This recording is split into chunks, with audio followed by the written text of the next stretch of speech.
Good evening and welcome, everyone. I am thrilled to be here this evening. My name is Astra and I am a certified Reiki master.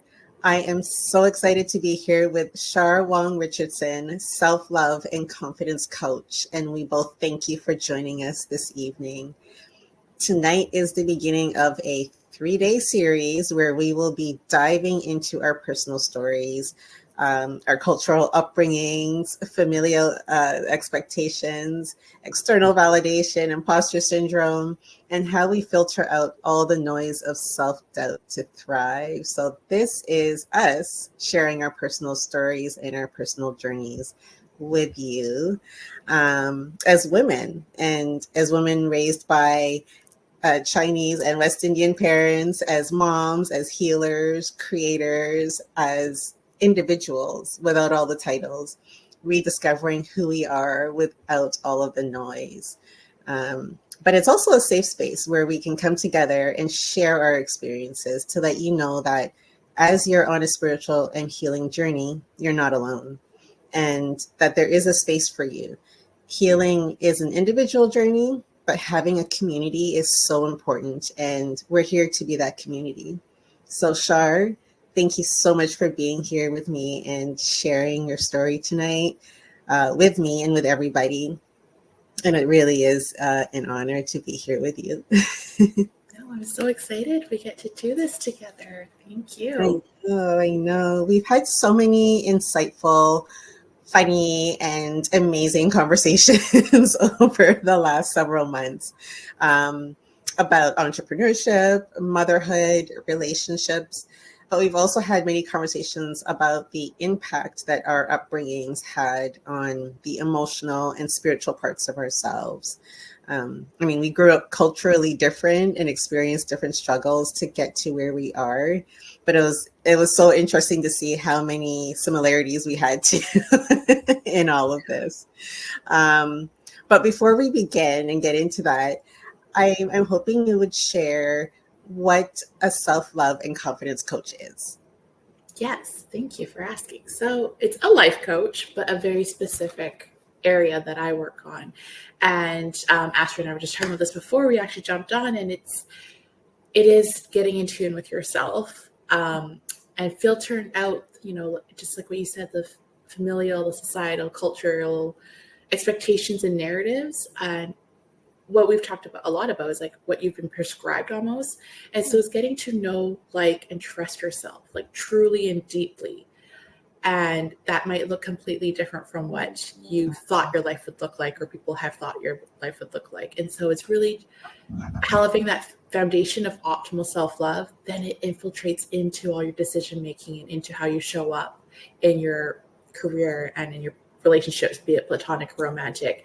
And ultimately also helps with your health, because you're not living out of alignment. So getting back into alignment and living your truth. And I know it's buzzy, but with your authentic self, truly and deeply. And just loving yourself unabashedly, that everything you do and all the decisions you make are aligned, because you've gotten to know yourself so much and so well, and love yourself, that you do also trust your intuition and you make decisions that are aligned. That's amazing. And you touched on literally everything that your life is, right? Intuition, health, and wellness. So when you look at that definition of self-love and confidence, in what way did your upbringing influence your initial view of yourself, as well as overall healing and wellness?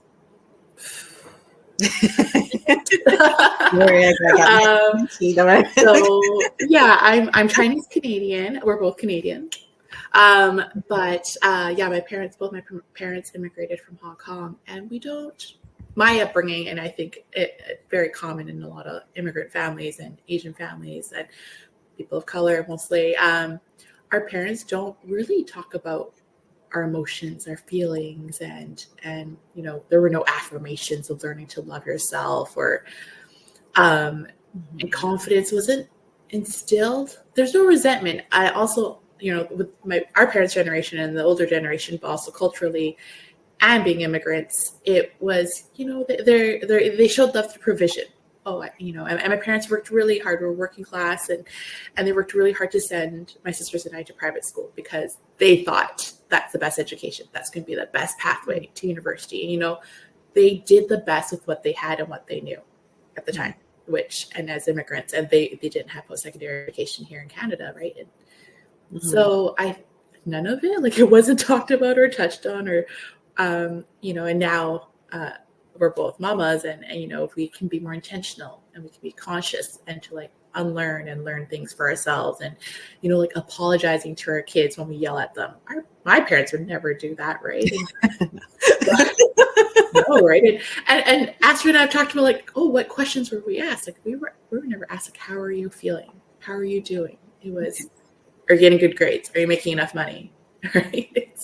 But that was their way of showing love. Like, do I need to help you out? Like what, it just, they showed it in very, very different ways, which I know, yes, can be very traumatic for people who haven't been able to build the self-awareness and heal on their own, despite our upbringing being very different. But our parents only had so much and knew so much. Yeah. I feel like it gave our foundation, my upbringing was a little bit different in terms of, but similar in terms of, get good grades and go to school and follow all of those lines to make good money and all of that. But it's so interesting how, we look back at our parents and we look back, and I know a lot of people don't like that phrase of, they did the best that they could, but they really, really did. And when I look at how my parents raised me, it was, it was basically a foundation of fear and anger. And the biggest foundation of that was fear, because growing up, especially for my dad, growing up, he, in the 40s, 50s, and 60s, as a little Black boy, if you don't listen, you will feel. And that was kind of the underlying, foundation for him as he was growing up, and it was kind of instilled into ours. So when you look at that whole self-wellness and, healing, and none of that was It didn't even have the vocabulary, right? It wasn't in the vocabulary, right? But you're right. They literally did the best that they could at that time. But it's so interesting. It's so interesting to see how that can affect how much we love ourselves and how much we can project that love onto our children or onto our significant others, and whatever the case may be. But for you, what was that defining moment for you that led you to pursue coaching? Yeah, I think for me, it wasn't necessarily my upbringing and generational trauma. I think, a factor of it. So the catalyst for me was experiencing a sexual assault trauma when I was 17 years old. Mm-hmm. And now as a coach, I've gone backwards and kind of like rehash my path. And it was 6 years of suppressing it, being dissociated. I actually moved away for university after that because I just wanted to run away from the physical geographical location of being home and here. And then when I finally did the work and the therapy, like 6 years later, it was, I would say, a general 3-year journey, ongoing still, don't get me wrong. But that was a catalyst around that time. Then I realized, therapy helps, but only so much and not enough. It was coaching, and it was really coaching myself and finding the tools in like this several years back. So, finding coaching wasn't as big as it is now, and finding these tools for myself that didn't exist. And so that became the catalyst that as the more I did that, then I realized I wasn't. And then the layer of that family cultural side, not being as happy at my corporate job at that time. Mm-hmm. I was like, is this all there is? Because that's all we were taught, like, go to school, get a good job, buy a house, buy a car, or whatever, Right. And then I was like, is this all there is? And I would say in that, the big foundational stage of gaining that self-love, that was the first time I had my first and only healthy romantic relationship I had. My now partner, we've been together for 11 years. Mm. And then through that, then working through, okay, maybe there is more to like life than just like this job. And then that's when I just decided that I want to be a coach, because I want to help other women, other people, especially women trauma survivors, to get to the level I am at with their self-love. And again, still an ongoing process, but to love, know, like, and trust themselves so deeply that they can break unhealthy patterns and have the unshakable confidence and listen to their intuition, and not just listen to it, but follow it, and build a life they truly love, like a life worth living and a life you love, and you feel fulfilled and at peace and happy, and that you truly deserve. And I found with clients I've worked with, some of them don't even know that they deserve this beautiful life they dream of. And that was the catalyst, was my traumatic event at 17, but then layering in, inevitably it's who we are. Our part of our identity is, how we were raised, cultural and family backgrounds, and the societal expectations too, right? So that was my catalyst, and I decided 5 years ago to be a coach. And so this year I've really, really built up my business, because it took me 4 years of doing it in hiding and facing my fears and self-doubts. I know. So why do we hide, though? That's the thing. so much work to be done, and yeah, it's ongoing. But that's why you and I are here, because we want to help others to expedite it. And some people never heal, unfortunately, right? So we want to help people kind of pull, when they're ready, to kind of pull them on that journey and help them get along quicker, and not have to be in hiding or suffering for as long as they would initially, without some help and support. How about you? What was your kind of turning, defining moment? Oh gosh.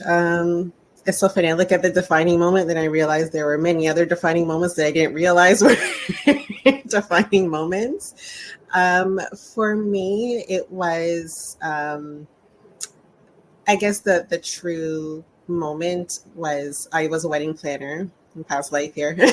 And I was noticing for myself that as I was going to each of these weddings and witnessing these unions, that it wasn't just about the technical pieces of putting this wedding together for them, for the couple. It was really, I was focusing more on, okay, why are they here together? Why is this their family? How did they manage universally to come together to bring this energy and this frequency here today? Why is that maid of honor acting like that? Why is that, I had all of these questions about why energies and people were brought together. And then I started turning those questions towards myself. And I was starting to question who I was, really, because at that point I was a wife and a mom and a wedding planner, but I didn't know who I was. So I knew that I needed to do more of a deep dive, and I don't remember what I searched online. I honestly don't remember it all, but it was something about, I'm sure, about spiritual health and help. And I came across a Reiki practitioner, and the reason I booked with her is because I could actually see what she was doing, and she was talking about it, so I had a better understanding. And at that point, that was I think that's what I need. So it was really a self journey of healing that I never accessed before. And that's how I always say Reiki found me in a sense, because it always finds you at the right time. And so I started diving into more of a personal, spiritual path for myself.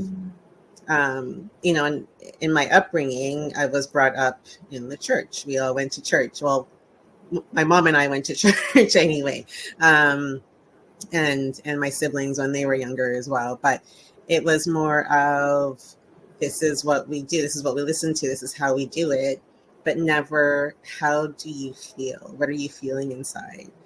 And then it just starts going. I just started going down this path of, how have I been defining my relationships up until this point? And it was really just a personal journey why I ventured into Reiki. And it just got to the point where it was, hey, my practitioners were like, hey, you can actually go on to level 2, level 3, and you can become a Reiki master. I'm like, oh, okay, I didn't intend to become a Reiki master. Did. It was really, really about me. And that's what level one is. Level one is all about self-healing. It was really just about finding out who I really was.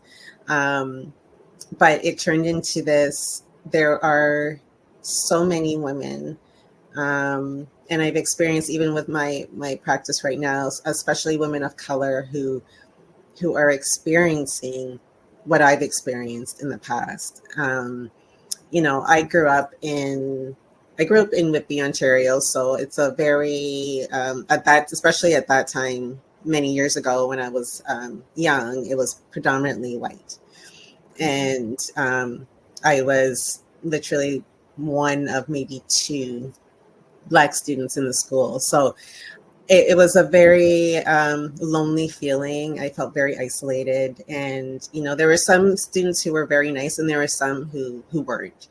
Um, but it was just a very lonely experience, and I didn't have, based on my upbringing, I didn't have that support and that knowledge of, how do I say this, of how to deal with that, because the support and knowledge was based out of anger, Mhm. raising, being raised by parents who, again, in the 40s, 50s, and 60s, that was their time. That's when they lived, and those were um, moments and times and decades of incredible fear for our family, for our ancestors, and it kind of grew from helping myself to break out of that, and acknowledge it, and respect it as well, because it was something that they went through.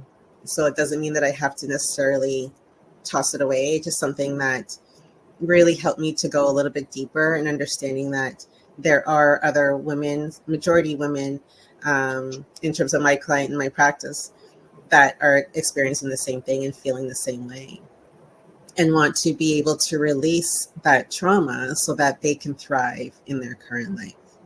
So that's pretty much how I found my path in terms of helping others, with Reiki and with energy healing. And I honestly wouldn't change a thing. Yeah, I think that's so neat how, or like our paths are different, but it's like that it was for healing yourself that you kind of fell into it, or like you said, Ricky found you. So it's so Yeah, yeah. And I wanted to ask you, how does your coaching practice help women who come from similar cultural backgrounds and family backgrounds as you, and as well as being moms too? yeah, I think a big one and similar for what you're saying is discerning what's yours or and what's passed down to you. So your belief system, right? Not to shake it all up because that's how we were raised. Mhm. But to then discern the beliefs, right? Do you have to go down this career path? Is this truly what you want? I think how I help women, especially from women of color from different family backgrounds and cultural backgrounds, is discerning what's yours and what feels aligned, what lights you up. I know we say that a lot now, Mhm. but Yeah. right. And We were never asked that. That's so true. Like, right. yeah, And it, I don't know about your family, but it's stereotypical. It's like, oh, be an accountant or a lawyer or a doctor. Both my sisters are accountants by trade, now have yeah, progressed, but for me I was like, oh my god, the thought of being an accountant was so miserable to me. And like, I remember I did so well in my accounting class in university, and I like never told my parents or my family because I was like, I don't want them to have any false hope that I want to be an accountant. yeah. I sucked at math in most of school, don't get me wrong. Not my forte, but I think, yeah, that's how I help my clients in my practices to really get clear and then listen to your intuitions, like, because Mm, when you're new to this healing journey, you're not really sure because we're programmed and wired in a certain way. And if you've gone through most of your life and then adult life thinking a certain way, it's hard to like pull that out, pull it apart, and then be like, okay, what's mine and what's not mine. right. And so through a lot of various different exercises and modalities, I think, because you also got, everyone's different. It's not one size fits all. And I got to meet people where they're at, especially if they're on different points of their healing journey in their life too. It's a lot of talk, like it's mostly talking, but being able to give the prompts, and it's in the answers are in ourselves, right? Like I'm not going to prescribe or give answers to anyone. It's okay, then what? But then why? Do you really want to do this? But why? So I ask why a lot to kind of dig deeper. And then people, honestly, every time answer their own questions and doubts. They come up with answers themselves. I will also give advice, but a lot of it's more observation. And also, I do also tell my clients a little bit, take it with a grain of salt. Look, my perspective and anyone else that's going to give you a perspective, just take it all and then make it what's yours. And I'm here to give you those tools so then you can learn to trust yourself and trust your own intuition. So my whole goal is to give people the tools, practice it with them, tweak it as we go along. And then they have this like little library or toolkit of all these tools that they take with them forever. And they ideally don't need me anymore. That is the ultimate goal. It's not to just keep having transactions. It's giving them the tools. And it's, yes, like we said, it's ongoing. And they'll just have to keep going back to visit the tools and maybe change up what tools they use. But they have this and they've practiced them with me already, and to take them. And I built like lifelong relationships too, right? It's not just like your coaching's over, it's done. It's like we can't, because it's such a profound and deep connection and relationship. As I'm sure you would know too. And that's why you and I have been connected since early this year. We've connected and just like helped each other, and that's what it is. So what I see when you were saying about Reiki and like, level 1, especially, it's like self-healing. I see it's all self-love healing, but in different modalities and in different shapes and forms. Absolutely. So tell me more about your work and how you kind of help women from different cultural backgrounds like us. Yeah, absolutely. And it's, I know we're talking about right now a lot of women specifically, and I do see some men in my practice as well. I've been seeing more men actually come in lately, and it's so interesting because for me, it's the cultural aspect. I actually didn't even tap into that when I first started this practice. It wasn't so much about that, but I've noticed as time went on, and I'd have lots of women come in. I'd have women of color, men of color. I'd have women come in and say, yes, and I'm feeling this, and the specific emotion. And when I link it back to, okay, let's talk about your family, that's when the lights start to go off at times. Because when we look back at our upbringing, basically, it really does, and we don't realize how much of an effect that it can have. I mean, we do, but when we really start doing the work spiritually, emotionally, physically, psychologically, we don't really understand how deep it can go. It goes beyond just what mom and dad or our guardians did raising us. It goes far deeper. And I found that as I was going on in this practice, a lot of Black women specifically, we would end up having discussions about the ancestral traumas that we may not have witnessed, but we feel in our day-to-day and everything that we do. So for me, this practice and the art of Reiki is really, it's really something that I bring to the table for all of my clients, so that they have a chance for clarity, to improve clarity, to really, you touched on it too, where it's just diving into your intuition and trusting your intuition, because these are a lot of things that we were told was a no-no when it came to spiritual work and aspects of life. We were taught it was about God, it was about church, and that was it. So I have women as well who come in, and that is a big topic because they might have been nervous to come in and see a Reiki practitioner or any form of energy healing because of the upbringing of no, it's God, it's church, Mm-hmm. right? And that will be, I'm sure we'll have another conversation about that. but you know, it's something that has been um, so widely talked about with my clients that it's just an important piece to helping them heal because yes, we have our belief system and we have our beliefs, and then we have our soul and our spirit and working on that. So for me, it's definitely been such an amazing journey to be able to be part of the healing journey of all the women that have come into my life through this practice. And I think that's basically how, in terms of Reiki, how it can help you define your clarity, your vision for yourself, um, remembering and rediscovering who you really are, because we have so many energies and so many things that layer up on top of us as we grow. Mm-hmm. Who we really are is at the core of all that. And it gets, I don't want to say it gets forgotten, but it gets lost for a little bit. So having Reiki in your life or in your practice, and in my practice for myself personally, has helped me to just unpack those layers and get back to the source of who I really am. And that's something that I would love and want for everyone in this world to Yeah. experience. So that's my goal of just one person at a time, helping them define and love themselves for who they really are. Mm-hmm. I Yeah. love that. It's so beautifully put. Yeah. There's so much more, but you know, so much more, but so little time. But Yeah, absolutely. yeah, yeah.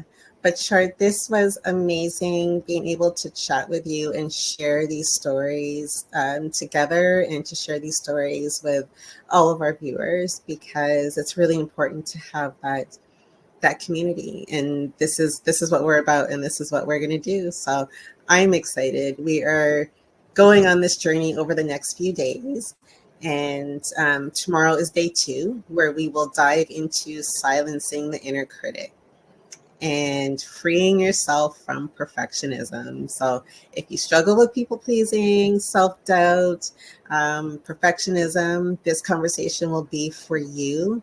And we're just going to go right into it tomorrow. So thank you, Char. Thank you so Thank much you, for Astra. being here. And have a great evening, everyone. We'll see you tomorrow. Bye.